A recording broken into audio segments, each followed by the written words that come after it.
यह दर्द भरी कहानी एक कंपाउंडर के नजरिए से आपको सुना रहा हूँ। जी हाँ, मैं अस्पताल में एक काम करने वाला कंपाउंडर हूँ। जिस अस्पताल में मैं काम करता हूँ वहाँ पर 3 शिफ्ट चलती हैं। उस दिन मेरी सुबह की शिफ्ट थी, जिसका टाइम 9 से 5 का होता है। हमेशा की तरह मैं सही समय पर अस्पताल पहुँच गया था। जब मैं अस्पताल के अंदर प्रवेश कर रहा था तो मेरी नजर वेटिंग रूम में बैठे कई लोगों पर पड़ी, लेकिन एक बूढ़े दंपत्ति पर जाकर रुक गई। बूढ़ा और बूढ़ी दोनों आपस में कुछ बातें कर रहे थे।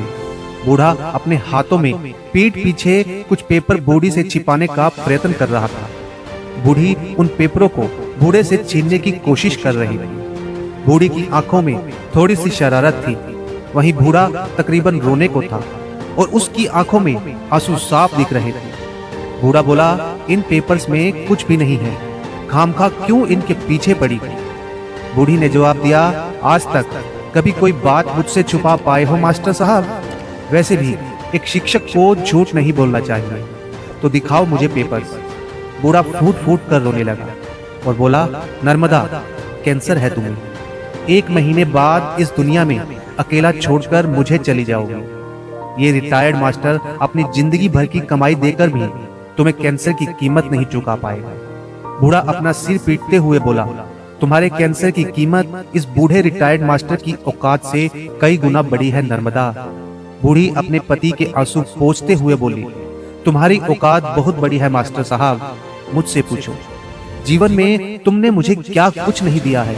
मेरी हर ख्वाहिश पूरी की है और ये डॉक्टर तो कुछ भी कहते हैं। देखना, मैं इतनी जल्दी मरने वाली नहीं हूँ। कैंसर के असहाय दुख से गुजर रही बूढ़ी अपने पति के दर्द को कम करने की कोशिश कर रही थी। वह अपने पति को गले से लगाकर कह रही थी, अभी तो मत रोइए, अभी तो मैं जिंदा हूँ। मैंने अपनी आंखों के सामने सैकड़ों मरीजों को देखा है। कईयों ने मेरे सामने दम तोड़ा है। उनका दर्द मैं समझ सकता था, लेकिन कभी उनके लिए मेरी आंखों से आंसू नहीं निकले। लेकिन इस बूढ़े दंपत्ति का दर्द मेरी आंखों से भी आंसू बनकर बह निकला। इससे पहले कि मैं इस दंपत्ति के पास जाकर उनको हमदर्दी के 2 बोल बोल पाता और उनका हौसला बढ़ा पाता, डॉक्टर विनायक उनके पास पहुंच गए। शायद वह भी मेरी तरह ही चुपके उनकी बातें सुन रहे थे। डॉक्टर विनायक उनके पास जाकर बोले, देखिए माँ जी, जीवन और मृत्यु का फैसला तो भगवान ही करते हैं। हम डॉक्टर्स भी सिर्फ कोशिश ही कर सकते हैं और मैं पूरी कोशिश करूंगा कि आपको इस बीमारी से अलग कर सकूं। तब बूढ़े ने हिचकिचाते हुए कहा, लेकिन इसका इलाज तो। इससे पहले कि वह अपना वाक्य पूरा कर पाते, डॉक्टर विनायक बोले, आप उसकी चिंता मत कीजिए, इसकी जिम्मेदारी मैं लेता हूँ। बूढ़ी ने डॉक्टर विनायक से पूछा, लेकिन आप यह सब क्यों करेंगे? डॉक्टर ने कहा, मैं तकरीबन 12 साल का था जब मेरी माँ इसी बीमारी का शिकार हो गई थी और मैं तब बेबस और मजबूर था।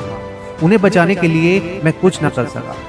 तभी मैंने ठान लिया था कि मैं डॉक्टर बनूंगा और इस बीमारी से हमेशा लड़ता रहूंगा। अगर मैं आपको इस बीमारी से निजात दिला सका तो मैं समझूंगा कि मेरी माँ आपके रूप में कुछ और साल इस धरती पर जिंदा रह पाए। मुझे नहीं पता डॉक्टर विनायक उस बूढ़ी के कैंसर को इलाज करके हरा पाए या नहीं, लेकिन उस दिन मैंने दोनों बूढ़े दंपत्ति की आंखों में एक दूसरे से बिछड़ने का दर्द देखा था। डॉक्टर विनायक ने उनकी आंखों में पहले दिख रही निराशा का जरूर हरा दिया था और उसमें एक आशा की किरण जगाती थी। दोस्तों, अगर वीडियो पसंद आए तो वीडियो को लाइक शेयर जरूर करिएगा और अगर हमारे चैनल पर नए हैं तो हमारे चैनल को सब्सक्राइब भी जरूर करें। धन्यवाद।